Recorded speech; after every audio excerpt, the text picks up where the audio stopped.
nyo naman yung fender gap dito sa likod. Sobrang layo.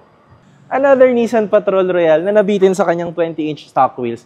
Papalitan natin ng 22-inch with all-terrain tires. Check natin yung mga pinamilian. So ito pala yung video na sinend ko kay client all the way from Mindanao para pagpilian. At ang napupusuan niya yung mga silver finishes natin para naman mag-complement doon sa chrome trimmings ng kanyang Nissan Patrol. Kaya naman ang napili, itong Asanti ABL 38 in chrome finish. And for the tires naman, itong Nitto Terra Grappler G2 305/45 R22. So we're almost done with this VIP looking Nissan Patrol. Ipapakita ko na lang in a montage kaya naging final outcome.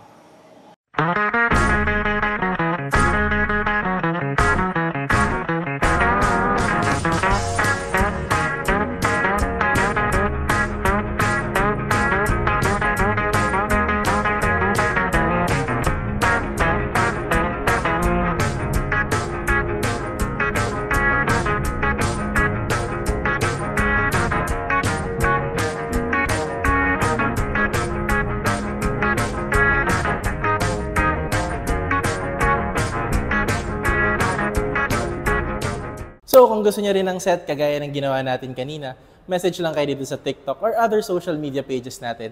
And syempre, follow for more.